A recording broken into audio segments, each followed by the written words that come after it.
Hello guys, how are you. उम्मीद है आप लोग खैरियत से होंगे। तो गाइस हाजिर हूँ एक न्यू वीडियो के साथ। जैसा कि आप लोगों को पता है, हमारा ये कोर्स जो है वो जावास्क्रिप्ट प्रैक्टिस से रिलेटेड है और हमारा जो गोल है वो अपनी लॉजिक को बिल्ड करना है। ओके, तो चलिए गाइस स्टार्ट करते हैं। आप लोगों को पता है, हम लोगों ने लास्ट क्लास में ये देखा था। अगर आप लोगों ने मेरी पहले वाली वीडियो नहीं देखी है तो उसका लिंक जो है मैं डिस्क्रिप्शन में दे दूँगा, वहाँ से आके आप लोग देख लिएगा या प्ले लिस्ट से जाकर ये आप लोग देख लिएगा वीडियो। ओके, तो गाइज आज की इस वीडियो में हम लोग सीखेंगे कि ऑपरेटर किस तरीके से वर्क करते हैं, ऑपरेटर्स के साथ हम लोग टास्क परफॉर्म किस तरीके से कर सकते हैं। ओके, तो ये हम लोग इस वीडियो में कवर करने वाले हैं। तो चलिए मैं यहाँ पे एक न्यू फाइल क्रिएट कर लेता हूँ और इस फाइल को यहाँ पे मैं ऐड करवा देता हूँ।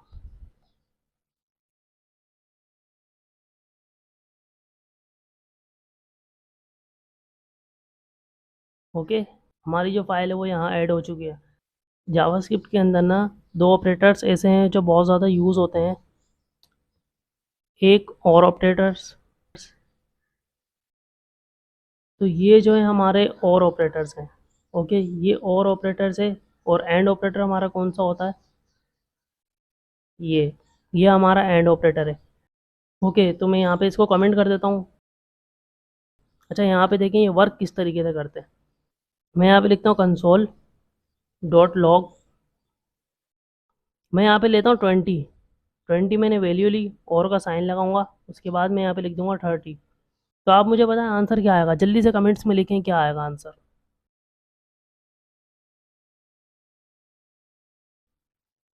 इसका आंसर जो आएगा ना वो आएगा 20। यहाँ पे ये बोलता है या तो ये ट्रू हो या फिर ये ट्रू हो, इन दोनों में से कोई सी भी वैल्यू ट्रू होगी तो ये वो उसको रिटर्न कर देगा, यहाँ पर चला देगा। ठीक है, अगर मैं यहाँ पे ज़ीरो लिखता हूँ तो ज़ीरो बाय डिफ़ॉल्ट वैल्यू कौन सी होती है, फॉल्स वैल्यू। ये हम लोग अपने लास्ट क्लास में देख चुके हैं कि ज़ीरो जो होती है ना वो फॉल्स ही वैल्यू होती है। तो यहाँ पे मैंने इसको ज़ीरो फॉल्स कर दिया। ओके, तो ये हो गया फॉल्स। अब यहाँ पे कौन सी वैल्यू आनी चाहिए, ऑब्वियसली 30। तो यहाँ पे कौन सी आएगी, 30 वैल्यू आ गई। ठीक है, ये कहता है इन दोनों में से कोई सी भी वैल्यू ट्रू होगी। सही है, कोई सी भी वैल्यू ट्रू हो जाएगी, मैं उसको चला दूंगा। ठीक है, इसी को हम लोग देखते हैं एंड ऑपरेटर्स में।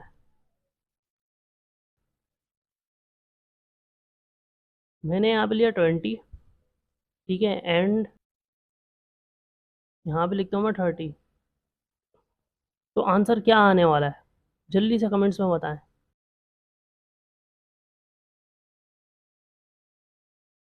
इसका आंसर जो आएगा 30 आएगा। एंड ऑपरेटर क्या बोलता है, दोनों वैल्यू ट्रू होनी चाहिए। दोनों वैल्यू ट्रू होंगी तो मैं इसको रिटर्न कर दूंगा, मैं चला दूंगा। ओके, अदरवाइज ये नहीं चलाएगा। अगर मैं इसको यहाँ पे लिख देता हूँ फॉल्स, ठीक है, तो क्या रिटर्न होगा, रिटर्न क्या होना चाहिए, यहाँ पे देखें फॉल्स रिटर्न हो रहा है। क्यों, क्योंकि ये फॉल्स है बाय डिफ़ॉल्ट। यहाँ पे 30 रिटर्न नहीं होगा। ठीक है, यहाँ पे अगर मैं लिखता हूँ ट्रू, तो आंसर एक फॉल्स है एक ट्रू है, तो आंसर क्या आना चाहिए, आंसर आएगा फॉल्स में ही। ठीक है, लेकिन अगर मैं यहाँ पे और लिख देता हूँ, यहाँ पे मैं रिफ्रेश करता हूँ तो आंसर आ रहा है ट्रू। ठीक है, और कहता है इनमें से कोई भी एक ट्रू होगा तो मैं आंसर रिटर्न कर दूंगा, ट्रू वाला। ओके, एंड ऑपरेटर क्या बोलता है, एंड ऑपरेटर बोलता है दोनों ट्रू होने चाहिए। तो अब हम लोग बढ़ते हैं आगे। ओके, अच्छा, यहाँ पर हम लोग एक टास्क लिखते हैं और उसको कंसोल डॉट लॉग, यहाँ पे मैं लिखता हूँ 60 और ऑपरेटर। ठीक है, यहाँ पे मैं लेता हूँ 20 एंड ऑपरेटर। फिर मैं यहाँ पे इसकी वैल्यू ले लूँगा 6। अब वीडियो को ना थोड़ा सा पॉज करें, ठीक है, और इसको सोचें आंसर क्या आएगा। देखिए, इसको थोड़ा सा ना आप कॉपी पे लिखें। मैंने आपको पहले भी बोला था कि आप लोग इसको नोटबुक के ऊपर लिखा करें। तो गाइस जल्दी से बता दो इसका आंसर क्या आने वाला है, कमेंट्स में ज़रूर बताओ इसका आंसर क्या आएगा। तो आई होप आप लोगों ने सोचा होगा। ठीक है, तो यहाँ पे आंसर जो है इसका आया है 60। 60 क्यों आया, अच्छा देखो इसकी एक वजह है। अब यहाँ पे मैं एक और इसी को कॉपी करता हूँ यहाँ पर। ठीक है, इसको करता हूँ कमेंट्स। अभी हम लोग समझते हैं इसका आंसर 60 क्यों आया। ठीक है, मैं यहाँ पे लिखता हूँ 0।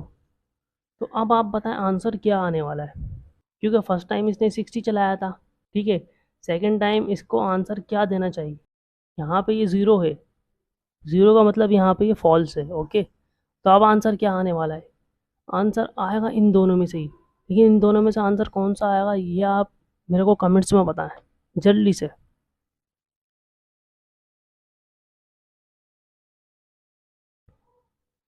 तो इसका आंसर जो है यहाँ पे आया है 6। ओके, अच्छा 6 आंसर 6 ही क्यों आया, 20 क्यों नहीं आया। अच्छा देखें, जावास्क्रिप्ट के ना कुछ रूल्स हैं। ठीक है, हमें ना ऐसे तुक्का नहीं मार सकते कि आंसर ये आएगा कि ये आएगा। जावास्क्रिप्ट के कुछ रूल्स हैं, ये रूल्स के हिसाब से चलता है। ठीक है, ये जो है रूल्स के हिसाब से चलता है। आंसर 6 ही क्यों आया, इसकी एक वजह है। देखें, यहाँ से पहले मैं इसको हटा देता हूँ, यहाँ से इसको हटा देता हूँ। देखें, और तो फॉल्स हो गया, और में क्या है, कोई भी एक वैल्यू ट्रू होगी तो वो चला देगा। ठीक है, यहाँ पे इसको फॉल्स मिली, यहाँ पे इसको ट्रू मिली वैल्यू, तो इसने ये प्रिंट कर दिया। लेकिन इसमें हम लोगों ने एंड ऑपरेटर भी लगाया हुआ है। आंसर 20 क्यों नहीं आया, 6 ही क्यों आया, क्योंकि ये चल तो इस तरीके से रहा है ना, यहाँ से चलेगा, ये उल्टा तो नहीं चल रहा ना, राइट से तो नहीं चलेगा, लेफ्ट से चलेगा। तो इसने ये आंसर क्यों प्रिंट कराया, ये क्यों नहीं दिया। ठीक है, तो ये जो है ये जावास्क्रिप्ट के रूल्स हैं, इसको हम लोग समझते हैं। इसको मैं हटा देता हूँ पहले यहाँ से। इसमें जावास्क्रिप्ट का ये रूल्स है, एंड ऑपरेटर के अंदर इसको पहले वाली वैल्यू ट्रू मिलेगी ना, अगर इसको पहले वाली वैल्यू ट्रू मिलेगी तो ये चलाएगा सेकंड वैल्यू। ओके, तो देखें यहाँ पे अगर मैं इसको कर देता हूँ 0, यहाँ पे ये फर्स्ट वैल्यू फॉल्स हो गई। यहाँ पे अब आंसर क्या आएगा, यहाँ पे आंसर आएगा 0। क्यों, क्योंकि यहाँ पे ये फॉल्स हो गया। ठीक है, अभी यहाँ पे हम लोगों ने देखा था ना, यहाँ पे ये फॉल्स हो गई तो ये आगे जाएगा ही नहीं, ट्रू के पास नहीं जाएगा।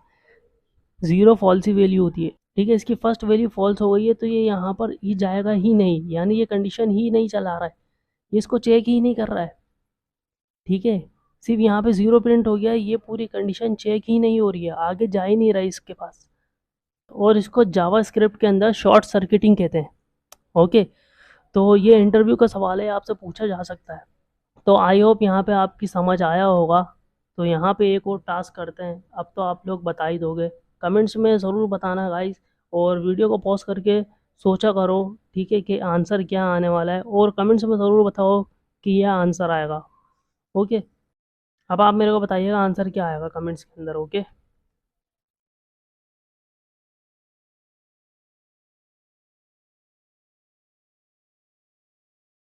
तो गाइस जल्दी से बता दो आंसर क्या आएगा।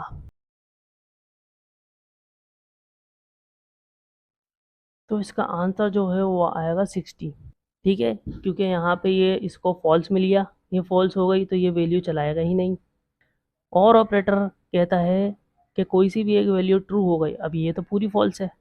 ओके ना, ये वैल्यू पूरी फॉल्स हो गई, यहाँ से हटा दो इसको, तो ये फॉल्स है। ओके, यहाँ पे ये प्रिंट क्या करवाएगा, 60। ठीक है, तो यहाँ पे इसने 60 प्रिंट करवा दिया। यहाँ पे एक और देखते हैं हम लोग। फ्रेंड्स, अब आंसर क्या आने वाला है, जल्दी कमेंट्स में बताओ इसका आंसर क्या आएगा। तो गाइस इसका आंसर भी 60 ही रहेगा। ओके, ये वैल्यू यहाँ पर फॉल्स हो गई है।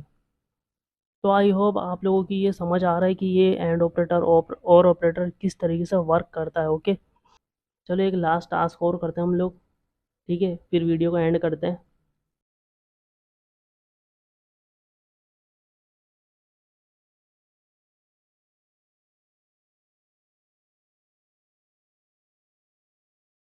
तो गाइस लास्ट टास्क है, ये आप लोग मेरे को बताएं इसका आंसर क्या आने वाला है।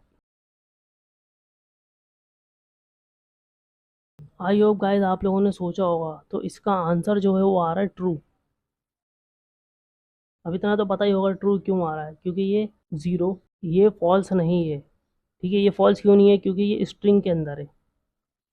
स्ट्रिंग के अंदर है ना, स्ट्रिंग के अंदर हम कुछ भी लिखेंगे तो वो ट्रू होगी। अगर मैं यहाँ से इसको हटा देता हूँ, स्ट्रिंग में हटा देता हूँ, ये हो गई फॉल्स। तो अब आंसर क्या आएगा गाइस, अब आंसर आएगा 70। ओके, तो गाइस देखें अब आंसर जो आ रहा है वो आ रहा है 70। तो गाइस उम्मीद है आप लोगों की ये जो ऑपरेटर्स हैं एंड और ऑपरेटर्स ये आप लोगों की समझ आए होंगे। इससे रिलेटेड और भी टास्क जो है आप लोग प्रैक्टिस करिएगा, खुद से कंडीशंस को बनाना सीखें। ठीक है, आप खुद सोचें कि हम लोग क्या कंडीशंस लगा सकते हैं, किस तरीके से कंडीशंस को बनाया जा सकता है। ठीक है, यहाँ पे ये कंडीशंस है, यहाँ पे आप लोग और वैल्यू ऐड करें। ठीक है, और यहाँ पे और वैल्यू ऐड करने के बाद यहाँ आप लोग कुछ भी अपनी मर्जी से वैल्यू को ऐड करके, अच्छा देखें इसकी प्रैक्टिस जो है ना आप लोग कॉपी पे अगर करेंगे ना नोटबुक के अंदर, तो आप लोगों को और ज़्यादा अच्छे से समझ में आएगा। क्योंकि देखिए यहाँ पे मैंने आप लोगों को पहले भी बोला था, VS कोड के अंदर अगर आप लोग प्रैक्टिस करेंगे तो अब तो आप लोगों को पता है, यहाँ पे आप लोग चेक करेंगे तो आप लोगों को आंसर कुछ ना कुछ मिल ही जाएगा। लेकिन उससे क्या होगा, आप लोग सोचेंगे नहीं, आप लोग सोचेंगे नहीं कि क्या आंसर आएगा। ठीक है, लेकिन अगर आप नोटबुक पे लिखते हैं और नोटबुक के ऊपर आप लोगों ने एक ये इक्वेशंस लिखी, ठीक है, एक इक्वेशंस लिखने के बाद आप लोगों ने इसको सॉल्व करना है नोटबुक के ऊपर ही, नोटबुक के ऊपर सॉल्व करना है, सोचना है आंसर क्या आएगा। अगर ये आप लोगों ने कर लिया ना गाइस, ट्रस्ट मी आप लोगों की लॉजिक बिल्ड इसी तरीके से होगी, इसी तरीके से लॉजिक बिल्ड होती है। आप लोगों का माइंड जो है ना उस तरीके से सोचने लगेगा।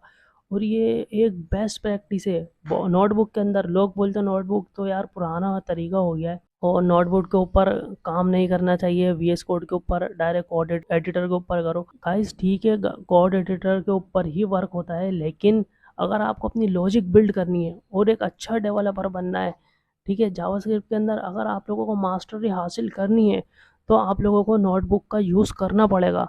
आप लोग जब तक नोटबुक के ऊपर नहीं लिखेंगे, सोचेंगे नहीं, आप लोगों की लॉजिक बिल्ड नहीं होगी। तो गाइस इसी तरीके से आप लोग वीडियोस देखते रहें एंड नेक्स्ट वीडियो में मैं आप लोगों को कुछ टास्क भी दूंगा। तो अभी तक आप लोगों ने मेरे चैनल को सब्सक्राइब नहीं किया है तो आप लोग मेरे चैनल को सब्सक्राइब करें, वीडियो अच्छी लगी हो तो लाइक करें, शेयर करें, और कमेंट्स में आप लोग टास्क की जो प्रैक्टिस कर रहे हैं वो आप लोग कमेंट्स में मुझसे ज़रूर शेयर करें। तो गाइस मिलते हैं हम लोग अपनी नेक्स्ट वीडियो में, बाय।